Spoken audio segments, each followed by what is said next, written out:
Está na hora da nossa consulta com o Dr. Drauzio Varella. Você está com a sua glicemia em ordem, Patrícia? Tô sim, Tadeu Schmidt, graças a Deus, né? Olha, para quem não sabe, glicemia é o nível de açúcar no sangue. Quando ela foge totalmente de controle, a gente fica diabético. E depois que o diabetes se instala, as consequências geralmente são sérias, como o Dr. Drauzio Varella vai mostrar pra gente agora. Fui no médico, né? E deu diabetes, né? Eu passei a seguir o regime, mas eu descuidava do regime. Quando eu me sentia mal, eu seguia o regime. Quando se sentia bem, abandonava de novo. Foi quando a infecção pegou no calcanhar e minha glicose não baixava de jeito nenhum. 600 e pouco, 700. Estava me dando fraqueza, o processo de muito vômito, qualquer coisa que eu comia eu estava começando a vomitar. E o suor, porque eu suava demais. Segundo os médicos, quando eu cheguei ao hospital, disseram que eu estava com gangrena úmida, que eu corria até o risco de perder o pé. Diabetes é tão comum que você pergunta para o amigo, como vai sua mãe? Ele responde, tá ótima, só o diabetes um pouquinho descompensado. Ótima? Na verdade a mãe dele está mal. Diabetes descompensado prejudica a visão, o funcionamento dos rins e a circulação do sangue. É uma das principais causas de derrame cerebral, ataque cardíaco, insuficiência renal e amputação de membros. Wolff descobriu que tem diabetes há 12 anos, mas nunca se preocupou muito com as consequências da doença. Coisas que eu não posso mais comer, por exemplo, manteiga, por exemplo, catupiry. Pizza para mim não é nem alimento, pizza é oxigênio. E nós somos muito movidos à televisão. A gente gosta muito de ver televisão e para acompanhar ou faz um balde de pipoca ou então pega aí uma caixa de chocolate, de bombons e tal, e enquanto vai vendo o filme vai detonando tudo. Infelizmente isso foi ao longo de muitos anos, né? Eu tinha constantemente, um problema de muito suor e vômito. Bom dia, bom dia, bom dia. Minha reação foi procurar um gastroenterologista, porque como eu vomitava, eu achava que eu tinha um problema no estômago. E procurei um gastro, ele pediu uma série de exames. Quando eu levei os exames para ele verificou que o problema não era gástrico. Ele estava com uma glicemia de 610. Imediatamente ele falou, você deve estar com problema de diabetes. O diabetes é uma doença traiçoeira. É possível viver muito tempo com níveis elevados de açúcar no sangue sem nenhum sintoma. Mas quando os danos se instalam, são irreversíveis. O diabetes levou o Regis à insuficiência renal. Por causa dela, 3 vezes por semana, Regis precisa passar 4 horas ligado à máquina de hemodiálise, que faz o papel de rim artificial para eliminar as impurezas da corrente sanguínea. 19, tá bom.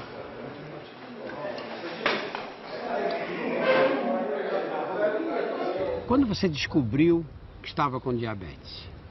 Em 2003 eu sofri um acidente de moto. Tive uma quedinha leve, fui para o hospital, tomei 3 pontinhos no calcanhar. Fizeram raio-x da minha mão e do meu pé e me mandaram embora para casa.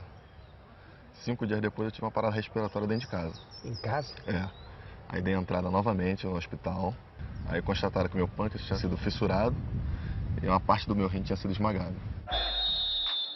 O acidente provocou um traumatismo grave no pâncreas, o órgão que produz a insulina. Sem insulina, a glicose se acumulou no sangue de Diogo. Ele ficou com diabetes. Poucos dias de excesso de açúcar no sangue foram suficientes para que o ferimento no pé infectasse. O diagnóstico então foi feito na sua segunda estadia no hospital, né? Na primeira já foi constatado que minha glicose estava muito alta, 600 e pouco, 700. Muito alta. E não conseguiam controlar ela. Aí quando eu cheguei no outro hospital, foram abrir o curativo, a infecção estava muito grande no meu calcanhar. Aí eles já tiveram que cortar meu calcanhar todo e o osso ficou de fora. Foi quando a infecção pegou no calcanhar e minha glicose não baixava de jeito nenhum. Aí quando pegou no osso, tiveram que amputar a perna, porque se continua ela ia subir mais e eu perdi o joelho também.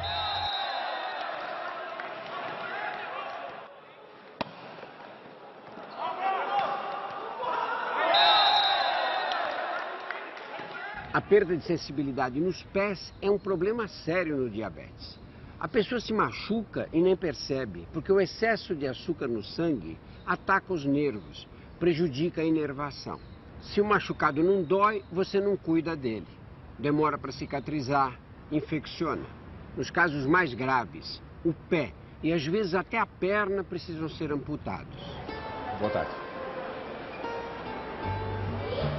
Como em outros casos de diabetes, a sensibilidade dos pés de Wolf diminuiu. Ele machucou o pé e não percebeu.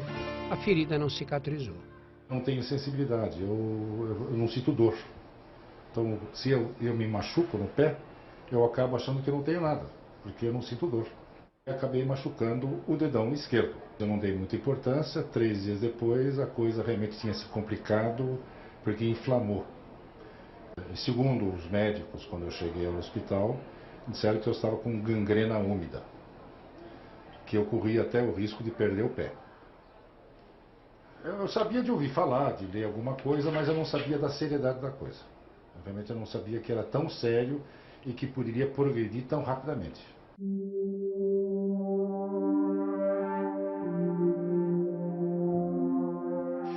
Foi depois de 76. Eu morava lá em Golpoúva, lá no anel viário, e na Via Dutra, perto da Philips, ali tinha um restaurante chamado Gauchinho. Um dia, uma tarde, não tinha o que fazer, eu resolvi ir até lá. E no caminho eu me senti mal. Voltei para casa e no dia seguinte fui no médico, né? E deu diabetes. Né?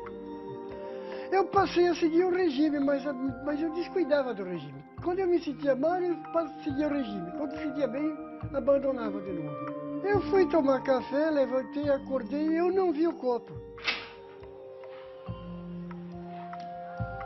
Aí eu percebi que eu não estava enxergando nada, quase nada, né? Aí eu começou a diminuir gradativamente a vista. Anos de diabetes mal controlado danificaram os vasos sanguíneos dos olhos de Castelo. Ele teve o que chamamos de retinopatia diabética e perdeu a visão.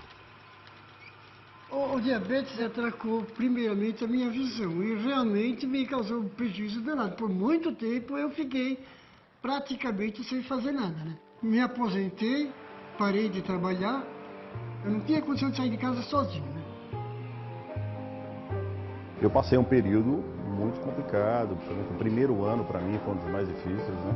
Para me recuperar, porque eu sempre me senti uma pessoa saudável, que nunca tive problema, de repente eu tenho que fazer um tratamento desse. E foi uma coisa muito radical, para mim foi muito forte. Mas aos poucos eu fui começando a me recuperar. Eu fui começando a me restabelecer, a me manter mais firme, mais forte. Fui entendendo como é que o processo funciona.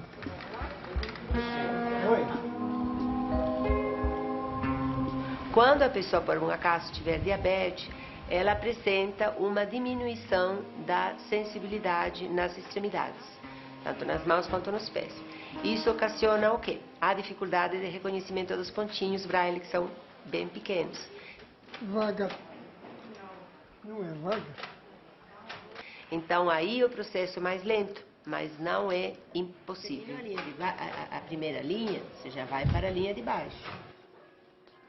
Vamos lá, vai. Qual é a primeira letra? Eu era para estar deprimido, eu era para estar, né, e não estou. Eu trabalho bastante, eu ando bastante. Eu já publiquei o 3º livro, vou publicar o 4º. E eu acho que isso um pouco se deve ao otimismo, né? Eu não quis me entregar. E isso que eu digo aos diabéticos, né? Não fiquem preocupados, dá para viver muito bem com diabetes, né? Enquanto fazia fisioterapia por causa da amputação, Diogo foi convidado a participar de um time de para-atletas. No mesmo ano, entrou para a seleção brasileira.